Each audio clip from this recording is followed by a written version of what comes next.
Bismillahirrahmanirrahim. Assalamualaikum warahmatullahi wabarakatuh.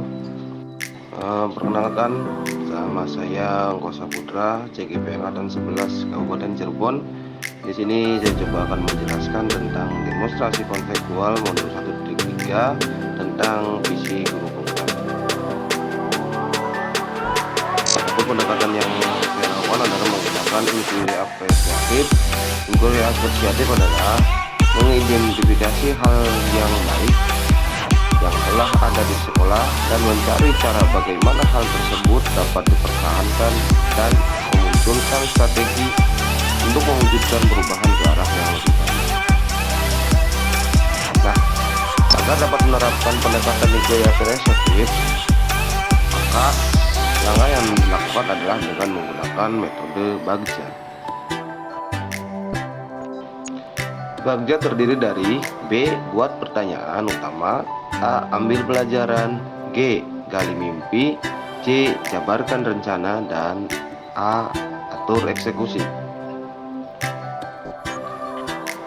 Adapun yang pertama adalah buat pertanyaan utama. Di sini berisi tentang pertanyaan-pertanyaan untuk menentukan arah penelusuran. Yang kedua, ambil pelajaran. Memandu bagaimana pengalaman positif dari individu, kelompok, atau komunitas lain yang akan dijadikan pembelajaran. Ketiga, gali mimpi. Mimpi di sini adalah narasi keadaan ideal jika prakarsa perubahan telah terwujud. Keempat, jabarkan rencana. Mengidentifikasi tindakan-tindakan yang akan dilakukan. 5. Atur eksekusi, yaitu membantu transformasi rencana menjadi nyata. Nah, adapun visi guru penggerak saya pribadi adalah terwujudnya peserta didik yang mandiri, berpikir kritis, kreatif, dan mampu menghadapi perkembangan zaman. Prakarsa perubahan, meningkatkan kreativitas dan motivasi belajar peserta didik melalui pemanfaatan teknologi. Nah, yang pertama itu adalah buat pertanyaan utama. Pertanyaannya, bagaimana cara meningkatkan kreativitas dan motivasi belajar peserta didik melalui pemanfaatan teknologi? Yang kedua, strategi apa yang sebaiknya saya gunakan agar bisa membuat pembelajaran yang menyenangkan bagi peserta didik melalui pemanfaatan teknologi? Adapun tindakannya, yang pertama adalah mencari referensi dan praktik baik tentang cara meningkatkan kreativitas dan motivasi belajar peserta didik melalui pemanfaatan teknologi. Yang kedua, mencari tahu karakter peserta didik berdasarkan asesmen diagnostik. Yang ketiga, menguasai materi pembelajaran serta menerapkan model-model pembelajaran yang bervariatif dengan memanfaatkan teknologi. Kedua, ambil pelajaran.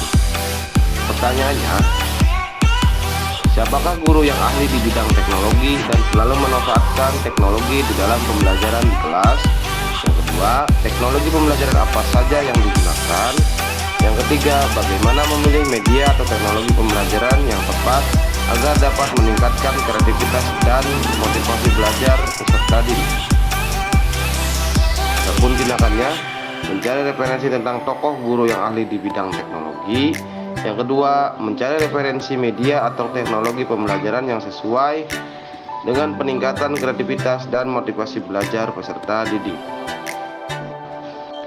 Ketiga, gali mimpi. Pertanyaannya adalah, apakah pemanfaatan teknologi dalam pembelajaran dapat meningkatkan kreativitas dan motivasi belajar peserta didik? Yang kedua, bagaimana agar pembelajaran berbasis teknologi dapat diterapkan pada guru mata pelajaran lain? Yang ketiga, apakah ada keterkaitan antara pemanfaatan teknologi dalam pembelajaran dengan dimensi profil pelajar Pancasila? Adapun tindakannya, yang pertama, membuat lembar observasi tentang kreativitas dan motivasi belajar peserta didik. Yang kedua, melakukan kolaborasi dengan tim teaching untuk memberikan pembelajaran berbasis teknologi. Yang ketiga, mencari referensi tentang dimensi profil pelajar Pancasila dan berkonsultasi dengan orang yang berkompeten dalam hal tersebut. Sebarkan rencana. Pertanyaannya adalah, apakah langkah-langkah untuk memulai membiasakan pemanfaatan teknologi dalam pembelajaran? Bagaimana usaha menjaga keberlanjutan pemanfaatan teknologi agar terus dapat dilaksanakan dalam pembelajaran di kelas? Adapun tindakannya, yang pertama, membuat perangkat pembelajaran, EKPD, dan instrumen penilaian yang tepat. Yang kedua, mencari media pembelajaran berbasis teknologi yang tepat sesuai dengan karakteristik peserta didik dan materi pelajaran. Yang ketiga, pemberian reward pada peserta didik yang memiliki kreativitas dan motivasi belajar tinggi. Yang terakhir, atur eksekusi. Pertanyaannya adalah, 1. Bagaimana agar impian untuk meningkatkan kreativitas dan motivasi belajar peserta didik bisa terlaksana dengan baik? Yang kedua, siapa yang bertanggung jawab memonitor agar jalannya pemanfaatan teknologi dalam pembelajaran dapat berjalan dengan lancar? Yang ketiga, apa rencana tindak lanjut yang akan dilakukan setelah terwujudnya pembelajaran yang meningkatkan kreativitas dan motivasi peserta didik melalui pemanfaatan teknologi? Adapun tindakannya adalah, yang pertama, agar terlaksana kegiatan yang dilakukan adalah melaksanakan pembelajaran yang berpusat pada peserta didik, menerapkan pembelajaran yang menarik, kreatif, inovatif melalui pemanfaatan teknologi. Yang kedua, membuat jadwal pembelajaran menggunakan teknologi yang bervariasi tiap minggunya. Yang ketiga, mengembangkan rencana tindak lanjut dari pembelajaran melalui pemanfaatan teknologi yang telah dilaksanakan. Akhir kata, jadilah guru penggerak yang selalu tergerak, bergerak, dan menggerakkan. Saya Heri, wabillahi taufiq wal hidayah. Wassalamualaikum warahmatullahi wabarakatuh. Terima kasih.